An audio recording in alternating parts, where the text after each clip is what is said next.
Bank of England has been flirting with more interest rate cuts. But should this happen, would that be good or bad news for the mortgage market?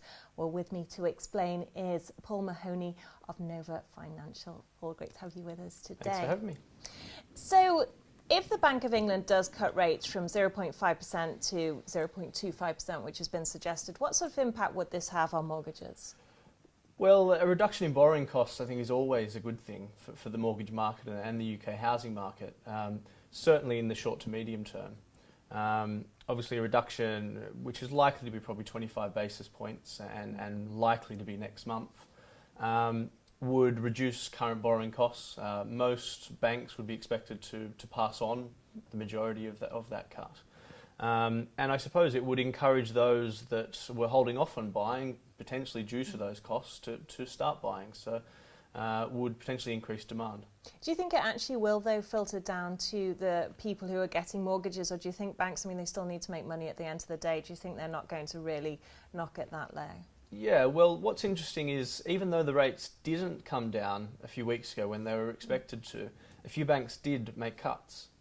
For example, the Mortgage Works, which is the Buytolet lender, reduced their rates. So I think certainly the lenders that are looking to be the most competitive and stay ahead of the curve will pass on the majority of the cuts.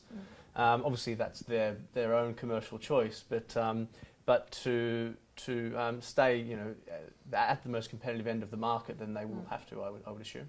So if somebody's looking for a mortgage, would you recommend then that they wait until rates are lowered and then maybe try and see if they can get a fixed rate for 5 years so they can really capitalise on this? Or would you say maybe tracker or that sort of thing? That's a difficult one because rates may not come down. I think what's interesting about the talks of rates coming down is not only that borrowing costs will come down with that rate cut, but also that the potential for a rate rise has been kicked further down the field. I think sort of general consensus was that rates would probably rise in 12 to 18 months prior to these new talks, and that's probably unlikely now, because what tends to happen is rates will come down, they'll plateau for quite some time, and then they'll come back up again when the Bank of England gets more confidence in economic activity. Well, the Bank of America even suggested that rates might go to 0%. I can't see that happening myself, but if it did, what would that mean for mortgages? How would the market respond to that? Yeah, well, I suppose that's an indication the Bank of England's lost control, isn't it? So it's probably not an ideal situation, but as I say, lower rates does tend to increase demand in the market, which tends to be a good thing for UK housing. And if people already have a mortgage, how can they take advantage of this situation?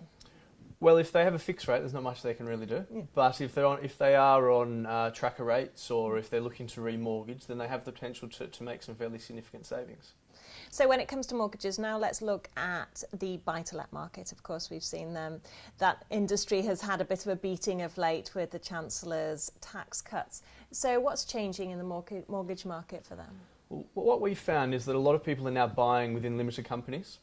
Some are even transferring their current properties into limited companies, which can be an expensive exercise. But those that are buying within limited companies obviously need buy-to-let mortgages.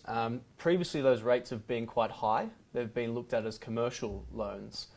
That's changed recently, and they've been coming down very quickly.